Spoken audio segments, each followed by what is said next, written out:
लोकसभा चुनाव के बाद से लगातार मिल रही करारी हार से पस्त कांग्रेस पार्टी को केंद्र सरकार के भूमि अधिग्रहण बिल से संजीवनी मिलने की उम्मीद है, लेकिन इस संजीवनी बूटी पर विपक्ष का क्या कहना है, आइए सुनते हैं।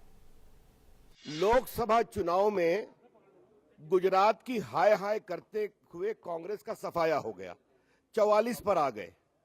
फिर भी कांग्रेस के अंदर ईमानदारी से सोच नहीं है क्या? इतनी बड़ी हार के बाद कुछ तो सोचना चाहिए। यही अब प्रचार उन्होंने लोकसभा के चुनाव में किया। क्या राहुल गांधी और कांग्रेस को इतने बड़े आत्मचिंतन के बाद भी कोई नई भाषा नहीं मिल रही है या उनकी घबराहट है?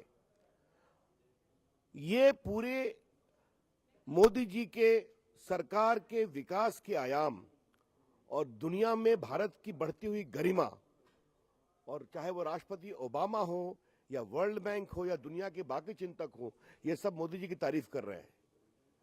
और अगर स्कैम इंडिया की बात कही जाती है तो राहुल गांधी से एक ही बात पूछना है, उनके समय 2G होता है और वही स्पेक्ट्रम की नीलामी में आज तक का ऐतिहासिक 1,10,000 करोड़ रुपए आते हैं।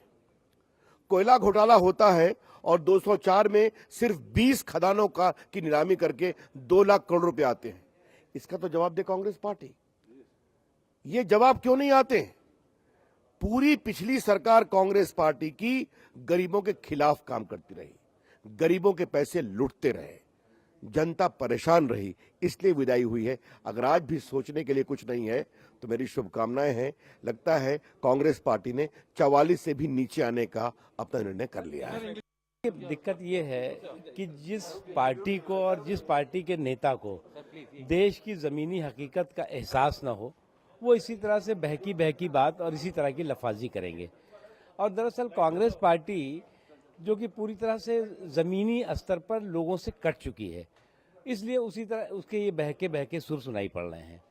इसलिए कांग्रेस पार्टी ने आज राहुल गांधी जी को भट्टा परसोल पार्ट 2 में लॉन्च किया है, लेकिन उनको ये समझ लेना चाहिए कि पिटी हुई पटकथा और मेहमान कलाकार के सहारे जो देश की जमीनी सियासत है उसके बॉक्स ऑफिस पर वो सफल नहीं हो सकता। ये बिल्कुल निराधार बात है। आज जो वो कह रहे थे वो लोगों की कंजम्पशन के लिए हो सकता है, अपने आप को जमीन से उठाने की बात कर रहे हो, लेकिन मैं किसान का बेटा हूं और मुझे पता है इस एक्ट में एक भी ऐसा प्रावधान नहीं है जिसमें कि कोई ये हो कि हम इस जमीन को लेके बड़े सरमाएदारों को या बड़े उद्योगपतियों को या बड़े पूंजीपतियों को ये जमीन देने की कोई बात। बिल्कुल ये सोनिया जी को भी मैं बताना चाहूंगा कि ऐसा नहीं है। हमने सिर्फ उसमें संशोधन ये किया है कि जो जमीन पे स्टे ऑर्डर है कोर्ट का या कोई इंजंक्शन है, उस पीरियड को एक्सक्लूड किया गया है। वरना तो कोर्ट का स्टे ऑर्डर 15 साल चला जाए तो किसी को जो उसके अंदर जो कोई प्रोजेक्ट बनना है, जब तक स्टे ऑर्डर होगा नहीं बन सकता।